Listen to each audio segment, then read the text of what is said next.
From Babylon to Timbuktu, Chapter 5, Black Civilization in Africa.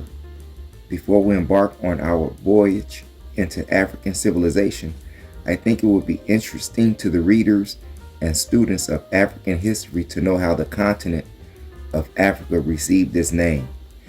First of all, in ancient periods, the Black Hebrews referred to Egypt, the guardian of the northeastern gate of Africa, as the land of Ham. The Hebrew ethnologists used the eponymous name Ham because they were conscious of the fact that many of Ham's descendants traveled from Asia toward the south and inhabited the continent we know of today as Africa. It seems that there were no Semites or Indo-Europeans in the land of Ham before the enslavement of the Hebrews and the Hyksos invasion. Ancient Palestine was part of the land of Ham before the Hebrews came and expelled the Hamitic Canaanites. It appears that the early anthropologists and ethnologists classified races on the basis of cultural development and not all on the basis of kinship, but the Hebrews are an exception. The early Greeks distinguished between Hellenists and barbarians because they wanted their own people to appear superior. Some of them claimed that they originated everything. The advanced Romans felt culturally superior to the northern barbarian tribes, and they enslaved many of these barbarians. The Egyptians subjugated and sold other African tribes that were inferior to them in culture, and they conceived of themselves as racially and culturally superior to other undeveloped people. The Greek scholars took interest in black people 600 years after the founding of Naucratis, a Greek colony on the Nile Delta. About 1 BC, the Greek historians Strabo and Diodorus classified the Ethiopian races, black races, in the interior of Africa. The Greeks received slaves from the upper Nile and west of the Nile adjacent to the Ethiopian kingdom. Herbert Wentz quotes Aristotle, who says that Pygmies came from the upper Nile, which is the Ethiopia. In much of the Greek literature, in referring to the African, the Greek used the word Ethiopian.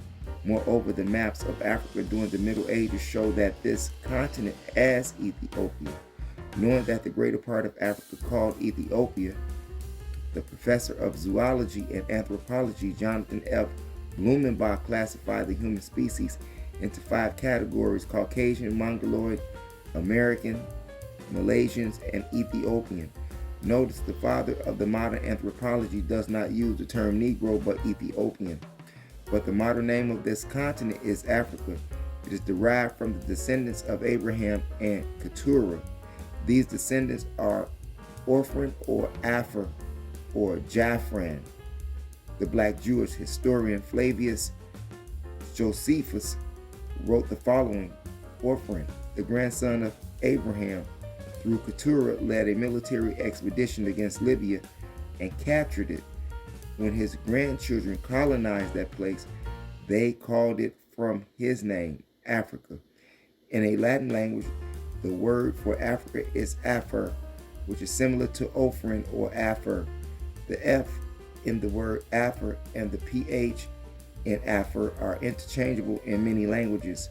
In North Africa, the Romans won a military victory, the period of the Third Punic War. Ostensibly, Romans borrowed the word Afar from the ancient Libyans, who called their country Afar. The continent of Africa is a gigantic mass of land. The land surface is almost 4 times larger than the United States. How and where did Africa receive its black population? Did it come from the south, the east, the north, the west, across the mighty oceans? Or did this population originate in the interior of the continent through a gradual process of evolution? Herbert Wentz and Basil Davison say that it presumably came from Mesopotamia, Babylonia.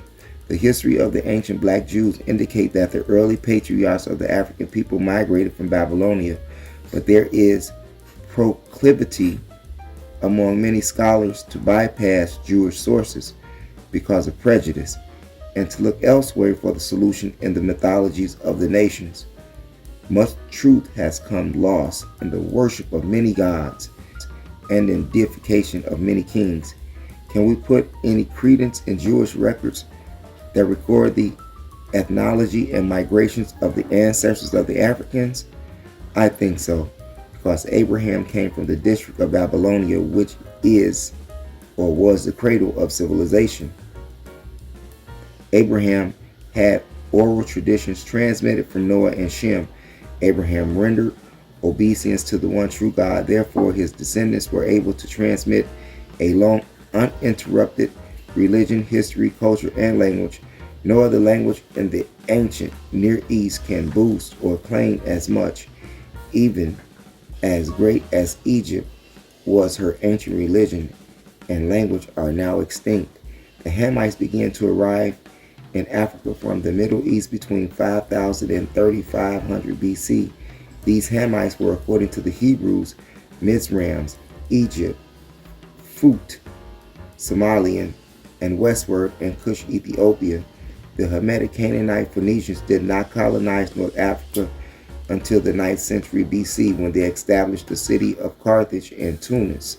The Egyptians and their descendants are Ludim,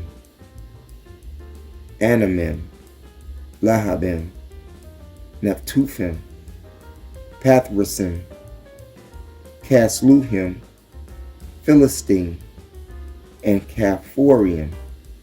The Neptuhim settled in the Nile Delta, and Pathrusim in the city of Pathros in Upper Egypt. Anamim and Casluhim also settled in various sections of Egypt, but the Lahabahim and Ludnim occupied the territory west of Egypt, now called Libya, and on westward. Caphtorim occupied the island of Crete in the Mediterranean Sea, and Philistine eventually inhabited the lower coast of Palestine. When the Israelites under Joshua ben Nun invaded the land of Canaan, many of the Hamitic Canaanite tribes migrated to North Africa. The Cushites inhabited East Africa along the coast and the parts of the interior. More Ethiopians and Black Semites crossed the Red Sea from the southern tip of Arabia and traveled into the interior of Africa. The entire continent of Africa was populated from the north and east. Mary Hastings Bradley, during her journey through Tanganyika, relates a story of the experience Watusis and Rwanda. She says they have an exact theology, the account of the creation of the world, and the tradition that they came down from the north. Also, Herman Norton writes about the people of Uganda having a legend of crossing the Nile centuries ago. Uganda is south of the Nile and east of the Congo. The third son of Ham is Phut, sometimes written Put. The descendants of Put have been found in the entire area below the Sahara Desert. They use the name Futa, Fal, Fulas, Fu, Pobi, and Folbe. These tribes have disseminated themselves across Africa, from Somaliland to Senegal. Professor Gabe says that they have prefixed their name to almost every district of any extent which they have ever occupied. They have the Fuda Toro near Senegal, the Fuda Jalan and Fuda Bandu to the north of the Sierra Leone. There is also Fuda Kassan, Fuda Zora, Fuda Ferlin, and Fuda Dugu. Egypt, the land of the Nile, the most extraordinary civilization in ancient times at the western extremity of the Fertile Crescent, was that of Egypt. What conditions contributed to Egypt's greatness? The factors that made possible the eminence of these black people were the climatic conditions and geography. The conditions that played a great part in the development of Egyptian civilizations were the Nile River, a hot climate, an outlet to the Mediterranean Sea, and the Red Sea. Egypt is the Nile. A very peculiar fact about Egypt is that it has little rain. The Nile River runs through this country for about 750 miles from the highlands of Ethiopia, overflowing its banks once a year during the summer solstice. As the Nile flows toward the sea, the water brings down alluvial deposits of black earth, making arable land on both sides of the Nile in the valley. The combination of the fertile soil, the Nile as the irrigation canal, interacting with a hot climate produced for Egypt huge quantities of corn and grain, which helped to feed a growing urban population and large armies. As a result of Egyptian prosperity, we find the ancient Hebrews going down to Egypt to purchase corn. The social scientists know that in order to achieve military expansion, economic development, it is a prerequisite, and Egypt had solved this problem early in its development. The yearly flooding of the Nile over its banks contributed a stimulus to learning, especially in astronomy and geometry. The priests wanted to calculate the exact period of the flooding of the Nile. In order to accomplish this, the priests had to observe the heavenly bodies. This involves mathematics, and they divided the year into 12 months of 30 days. Our calendar of today is patterned after the Egyptian calendar. Again, because the Nile overflowed its banks, this event transformed the landmarks of the owners. Real estate had to be resurveyed, lines and angles drawn. This necessity led to the creation of geometry, which became also necessary in construction, engineering, and warfare. The Nile played a momentous role also as a source of communication and transportation to hold together the union of Upper and Lower Egypt as the autonomous kingdom. The Egyptians of the north could engage in commerce with the south because strong winds during most of the year could push sailboats against the currents. The concentration of the people around the Nile was a phenomenon that encouraged ship construction and stimulated maritime trade, which other nations in the Mediterranean Sea had. This increased Egypt's naval forces eventually in the Red Sea, and with all of the aforementioned factors operating in Egypt, she became a major power early in her development. The Old Kingdom, which is the history of the dynasties in the civilization of Egypt, may be divided into three periods. They are as follows: the Old Kingdom or Pyramid Age, the Middle Kingdom, and the New Kingdom or New Empire. The first king of the first dynasty of the Old Kingdom was Menes. The date of his ascension to the throne was about 3500 BC. He wore a unique double crown symbolizing the unity of Upper and Lower Egypt. The snake was the symbol in the north, and the hawk was a symbol of the south. By the time the third dynasty arrived, Egypt was well on her way toward greatness, which was around 2080 through 2900 BC. The most remarkable king at this time was Zoser. With his powers, wealth, and the aid of his counselor, Imhotep, he promoted the city of Memphis, expanded and strengthened the kingdom, built tombs, temples, and terraced pyramids. During the administration of King Zoser, there lived in Egypt the most phenomenal intellectual of his time. This man was Imhotep, the master. He excelled in many academic pursuits and was preeminent in the fields of medicine. J.A. Rogers says that he diagnosed and rendered therapy to more than 200 various diseases of the human body. The Egyptians practiced auscultation, the listening to the sounds in the body, surgery, chemistry, and the recognition of diseases by their characteristics. Imhotep, the father of medicine, examined the internal and external vital organs of the systematic human body. Furthermore, he investigated the circulatory system. Herodotus says that the Egyptians were specialists in the medical field, and the country swarmed with medical practitioners. In his day, Imhotep was recognized also as a sage, priest, philosopher, poet, scribe, magician, astronomer, and architect. In the Egyptian pantheon, there are many gods. The most famous of the gods were Osiris, Isis, and Horus. These gods formed a triad. The principal gods were worshipped in the triad. The number 3 apparently had a mystical importance to the Egyptians.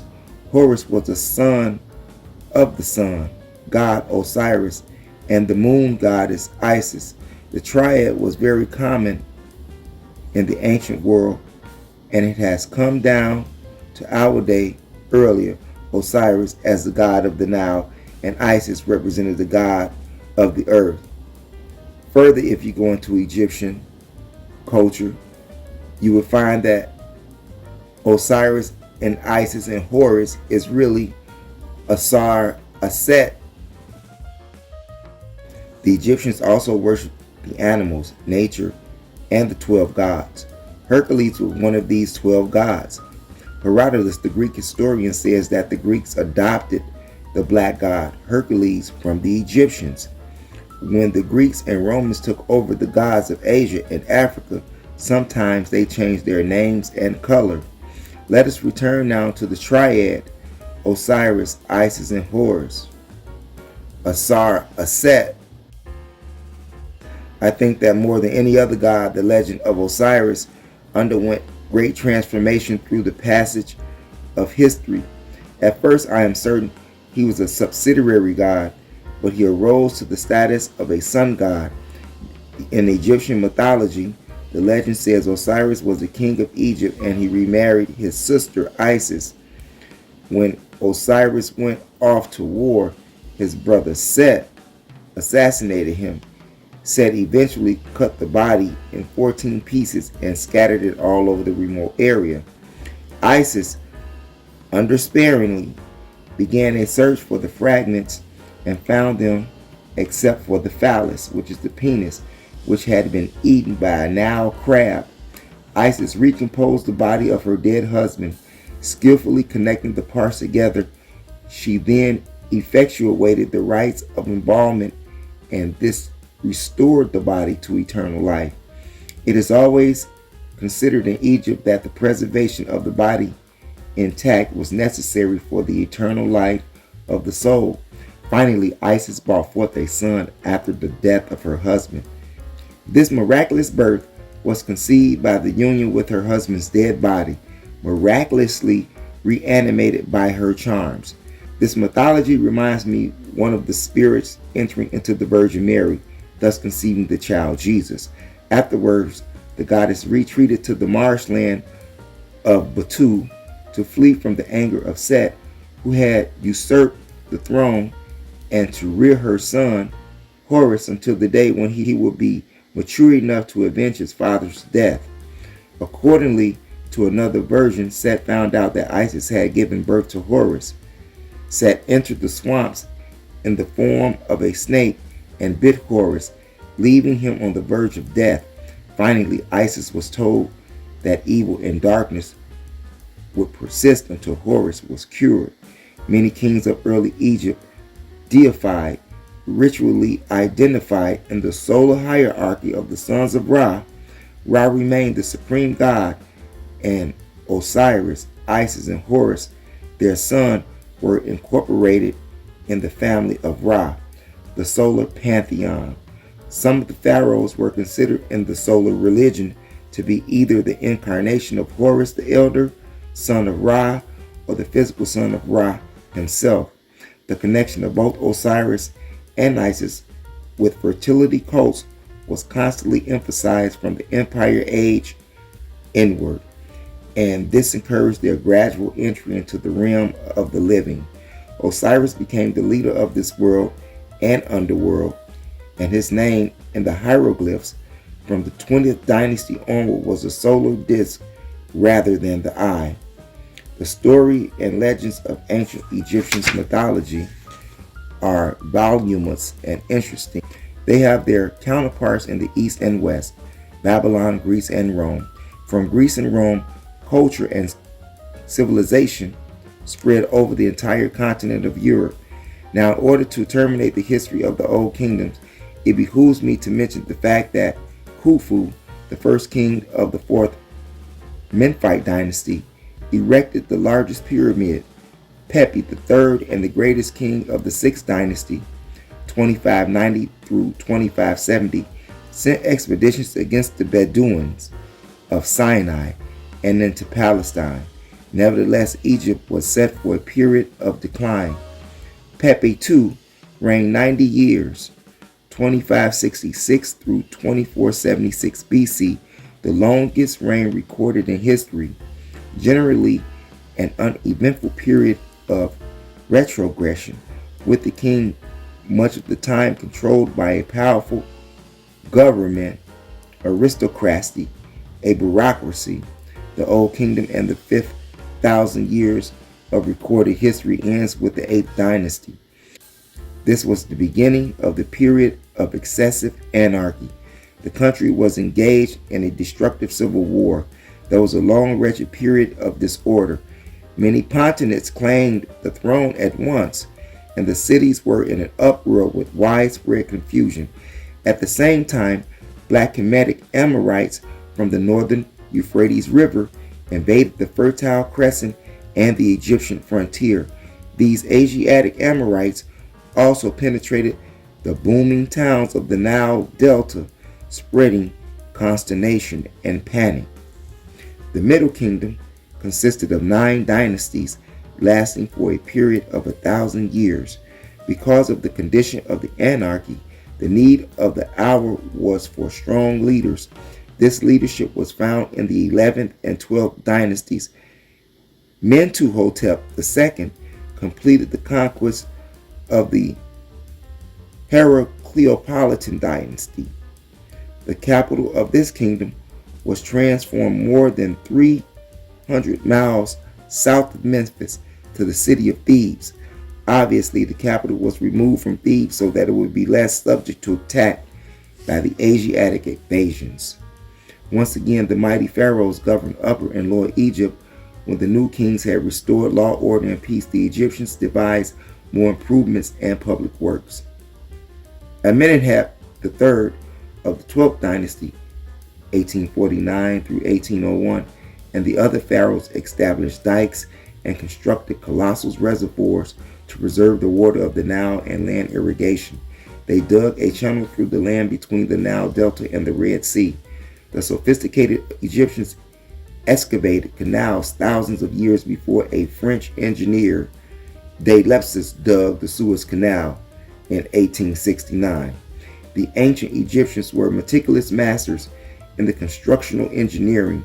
They were very accurate with the smallest details.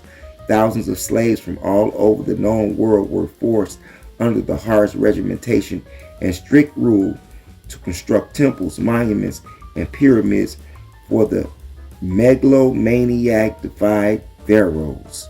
The 12th dynasty appeared on the international scene as a strongly organized monarchy. The kings had diplomatic relations with remote kingdoms. Sesostris III, the 5th king of the dynasty, 1887 through 1849 BC, conquered 200 miles of the Nile Valley up to the Second Cataract. He established relations with the coast of the Red Sea. He sent military expeditions into Sinai Peninsula and also into Syria. At this time, trade was successful on a large scale. During the Middle Kingdom's Egyptian civilizations made its first profound influence on other parts of Africa, such as Nubia, Wawat, Kush, etc. About the time of the reign of Amenhotep IV, 1801 through 1792 BC, and the early stages of the 13th dynasty, Egypt went through a long period of confusion and invasions. The Egyptians were so tremendously disunited that they neglected the defense of the kingdom. It collapsed easily around 1788 BC before the wave of invaders known as the Hyksos or Shepherd Kings. These Hyksos dominated Egypt for about 200 years. This period is known to the Egyptians as the Great Humiliation.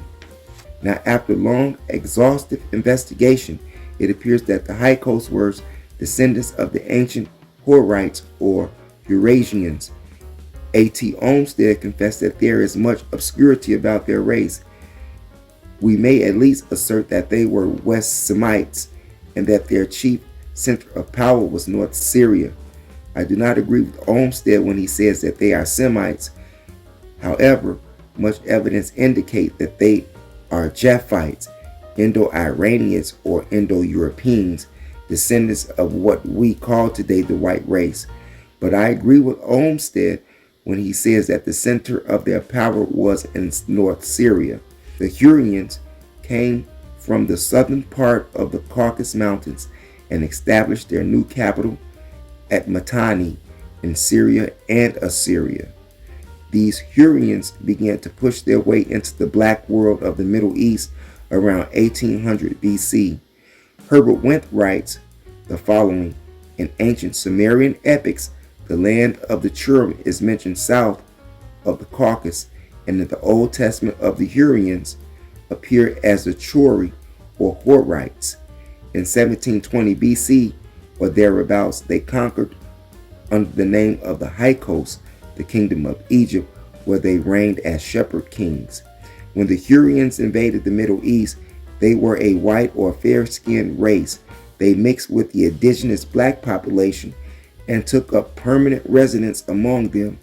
Everywhere they traveled, they established colonies. During the second millennium, the Hurrians invaded Egypt under the name Hyksos.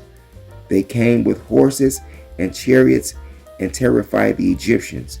The Egyptians had never seen horses before, and the Egyptians probably never before seen such a heterogeneous population of white, yellow, light brown, and chocolate people. The Hyksos came into Egypt and established the 15th and 16th dynasties. These dynasties are known to the Egyptians as the period of the Great Humiliation. During this period, the Egyptians had to suffer insults to their gods and culture from aliens. Many scholars that think that the Hyksos were in power in Egypt when the ancient Hebrews came down to live in and purchase corn. This would mean that the Hebrews migrated to Egypt between 1788 and 1580. The Hyksos were hospitable to the Hebrews because they were alien themselves. And one of the Hyksos pharaohs who elevated Joseph, the wise Hebrew, to the position of viceroy of Egypt. Because of this, Joseph saved Egypt from starvation. In the process of the time, the Egyptians from the city of Thebes, Upper Egypt, waged wars of liberation against the Hyksos. The new powerful native Egyptian leader advocated an ardent nationalist